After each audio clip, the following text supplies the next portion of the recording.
Happy Monday, dear friends.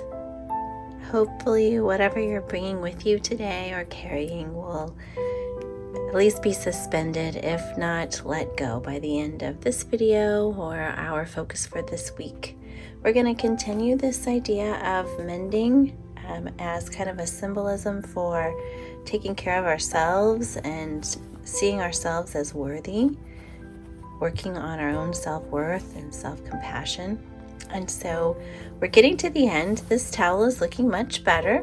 The other side over here has its kind of by itself little darning, and I have washed it, and I'll tell you why in a little bit, but it's holding up. There's a little bit of puckering. And then our sashiko is also feeling pretty sturdy and stable, and our knit patches that we did with some slow stitching and some basic stitching on there. So everything's looking good. And I feel like, though, I'm saving almost the best for last when we get to these last pieces. Now, I already tried it in advance on here, and we're going to do a little bit of felting. Yes, felting is not just about making sculptures. It can also be a great useful mending tool. And I took a space that wasn't as big as this, but about the same, and you see I could have probably filled in a little bit more right here, and I tried my hand at a little bit of felting. And so this video, I'm going to show you some of the tools that you might already have or have access to that you can use, and then I'm going to show you how this process of developing a little, almost like a patch, but a felting technique, and how that can help you repair things like sweaters or this tea towel or other things that you might have. So as you can see right here, I have some yellow wool and some green and some red, and so this is ending up looking kind of like a picture. We were hoping, since this is a kitchen towel, that this would look a little bit like a yellow bowl or maybe a banana with some cherries and apples. Probably, if we have time, I'm actually going to stitch along here and add some detail with some embroidery work. So I could leave it as is with the felting, but I'm going to add a little bit of detail because I've actually just been wanting some sewing. So how do we go about doing that? Well, I really need to just kind of finish prepping this right here. And so I'm going to go ahead and cut that whole thread right here, and it's going to be easy in pulling that out. And that's pretty much all the prep work I'm going to need to do today. And as I do this, I'm hoping that everyone has been thinking about their patterns and what's been serving them and not, and done a little bit of your own pruning. I'd be interested if you shared some comments about some things, some habits, or some ways of doing things that you just decided weren't serving you anymore or helping you to take care of yourself. Even some boundaries you've set. I found myself, Sundays we do chores, and they haven't been going so well. We've had illness in our house, and everyone's okay now, but they kind of got used to just being lazy and healing. So we're needing to get back to that. I found myself pretty stressed and just having to reinforce. So sometimes we do a lot. So we're going to need some wool felt, some felting wool. And while I do have some here, I kind of like this color. While it's not navy, it's the closest I had to that. And I just happen to have actually bags and bags. It came in a little tiny bag like this, if you'll believe it, but all folded up. And you know, while we were all at home, my daughters and I tried to develop some new crafts and things. And one of the things that we wanted to do wasn't felting, actually, it was spinning. So we got a little e-spinner, and we have this, and we are not good at that. We'll just have to come back to that one day.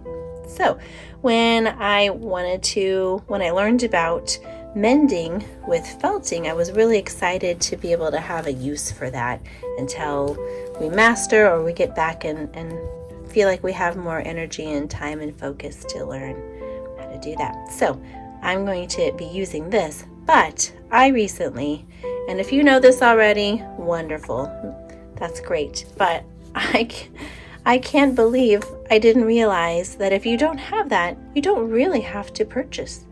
If you have some lovely wool yarn in your home, it could be really fine fingering weight. This is chunky weight, and actually this is kind of a teaser about what's going to happen next month. We're actually going to be using this next month in my video focus. I'm very excited.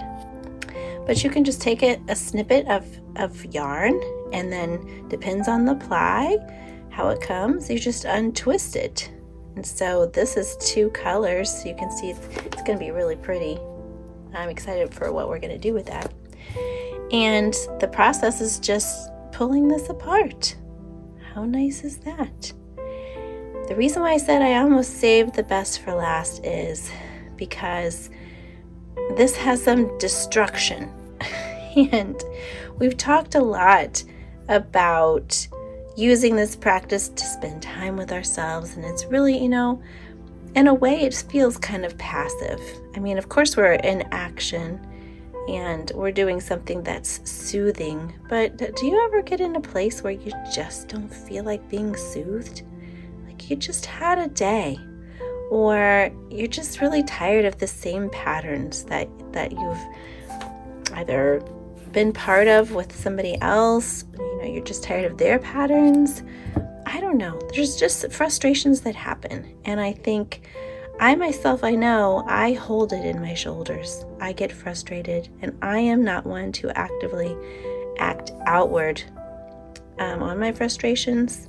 They just go right in. They just go right inward, and it causes a lot of stress. And I was pretty good about running and jogging back in the day, but it hurts my knees. And so while I do walk and things, sometimes I just need something else. So I'm hoping that what I show you will, this could be a practice that you just have a little basket in. And when you feel that way, you can just attack your items that need mending with a little bit of felt. So I just wanted to show you what that looks like right there. Just taking some yarn. Now, I haven't tried acrylic. I'm pretty sure it doesn't work. I don't know. I'm not an expert in all of the fibers, but I know that there's specific characteristics about wool that make it possible to do the felting. And so this is just a little bit of felting wool that I could have here. So I'm going to hold that off to the side. So in case it didn't occur to you that you could do that with yarn like it didn't with me, I'm sharing that with you. So I'm going to take a bit, and you can just kind of stretch this. This is the part that we did learn when we were attempting to do some spinning. So I'm not sure if that's going to be enough or if it's too much, but I'm looking at this space. So what you can do is just kind of put a little bit and kind of eyeball it. That's what I have done. And then as I was eyeballing, I realized that I kind of had a half moon shape, and we were going to go with a moon. It evolves over time. But the point of this is that we're going to do some felting, and you use a tool that's kind of like this. This one I actually got off of Amazon. It was really inexpensive. We have tried some felting before when we were trying to sculpt, also something that didn't take in our family. And so I've had this tool. We also have a couple of other ones that are single or like 2 at a time, 2 or 3. I was doing this one because I realized when we've done it that multiple needles make the work a little bit faster. Now my daughters and I tried, could we do this with just any needle?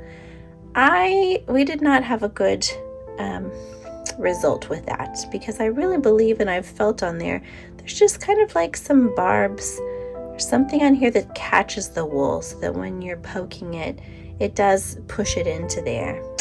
Before we get into the whole process of that, I kind of want to show you what the back of this one looks like. Do you see how we're actually pushing that wool down into the fabric?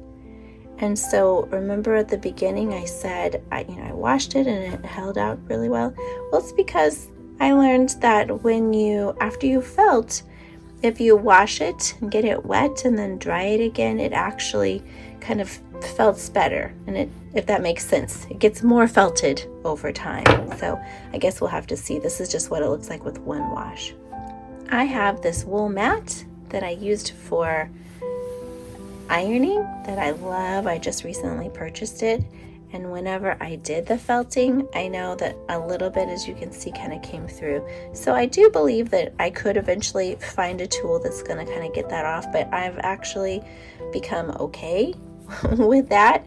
And I'll just use the other side if I don't want any sort of felting on there. And again, I found this so, I don't know if it was meditative, but I found it therapeutic to do the felting.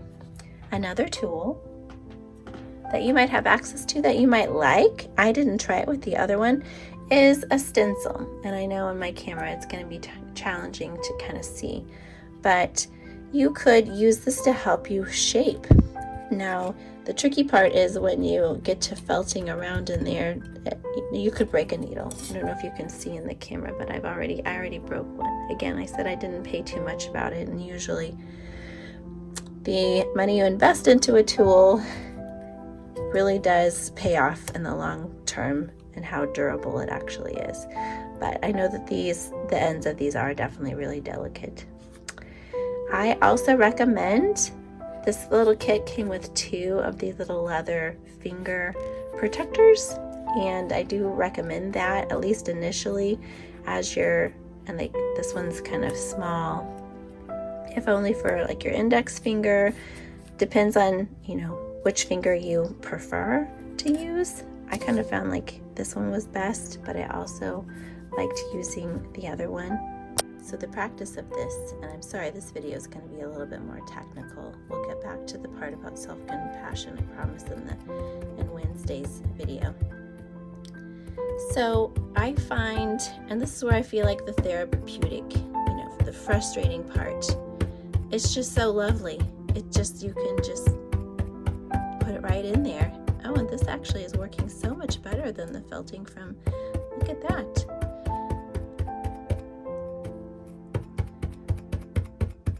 This letting it go too. Doesn't necessarily have to be the lovely meditative stitching. Sometimes just need to vent. It's nice to have an outlet like this where we can get some frustration out and have some space. If you just need a cool off period and you've had a conversation and you just want to come home and do something like this for several minutes even, because I think if I were to do this over and over, it might be taxing on my arm. I'd have to build up some muscle for that. So I am going to do some more with that, and when we come back on Wednesday, I'll talk about a little bit of shaping. And as I said, you could use some stencil. It could be a pretty stencil if you get really good at this. You could make it a flower. You could get all fancy, but it's really lovely that you can just take some yarn and make it, or some roving if you want to purchase that. It doesn't cost a terrible amount, and neither do these little tools. This was under $5 and it came straight to our house. And I know that there's some crafting supplies. I'm not even sure if Joanne or Hobby Lobby has it. I haven't checked yet, but these are pretty simple tools as well. So I hope that this gave you a little something fun to think about, and look around your home for any of the tools you might have, and come back with me on Wednesday and we'll continue adding on to this.